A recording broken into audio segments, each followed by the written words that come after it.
Good morning students. Bhajanpal Bhati educational group के digital world में आपका स्वागत है। माय डियर स्टूडेंट्स, बसंत भाग 3 के अंतर्गत हमारा जो प्रकरण चल रहा है वह है लाख की चूड़ियाँ। आइए पढ़ते हैं। यदि संसार में बदलू को किसी बात से चिढ़ थी तो वह थी कांच की चूड़ियों से। यदि किसी भी स्त्री के हाथों में उसे कांच की चूड़ियाँ दिख जाती तो वह अंदर ही अंदर कुढ़ उठता और कभी कभी तो 2-4 बातें भी सुना देता। मुझसे तो वह घंटों बातें किया करता। कभी मेरी पढ़ाई के बारे में पूछता, कभी मेरे घर के बारे में और कभी यूं ही शहर के जीवन के बारे में। मैं उससे कहता कि शहर में सब कांच की चूड़ियाँ पहनते हैं तो वह उत्तर देता, शहर की बात और है लला, वहाँ तो सभी कुछ होता है। वहाँ तो औरतें अपने मर्द अर्थात पति का हाथ पकड़कर सड़कों पर घूमती भी हैं और फिर उनकी कलाइयाँ नाजुक नाजुक अर्थात कमज़ोर होती हैं। लाख की चूड़ियाँ पहने तो मोच न आ जाए। कभी कभी बदलू मेरी अच्छी खासी खातिर भी करता। जिन दिनों उसकी गाय के दूध होता वह सदा मेरे लिए मलाई बचा कर रखता और आम की फसल में तो मैं रोज़ ही उसके यहाँ से 2-4 आम खा आता।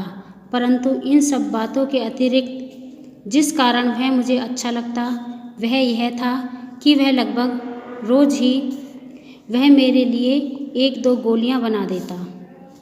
मैं बहुधा हर गर्मी की छुट्टी में अपने मामा के यहाँ चला जाता और 1-आध महीने वहाँ रहकर स्कूल खुलने के समय तक वापस आ जाता।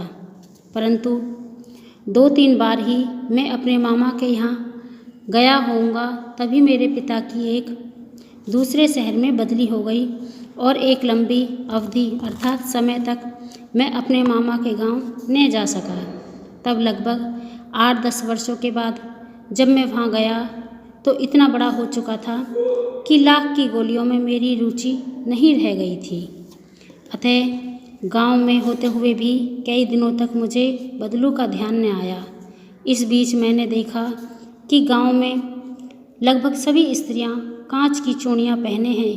विरले अर्थात कुछ ही हाथों में मैंने लाख की चूड़ियाँ देखी। तब एक दिन सहसा अर्थात अचानक मुझे बदलू का ध्यान हो आया। बात यह हुई कि बरसात में मेरे मामा की छोटी लड़की आंगन में फिसलकर गिर पड़ी और उसके हाथ की कांच की चूड़ी टूटकर उसकी कलाई में घुस गई और उससे खून बहने लगा। मेरे मामा उस समय घर पर न थे। मुझे ही उसकी मरहम पट्टी अर्थात इलाज करनी पड़ी।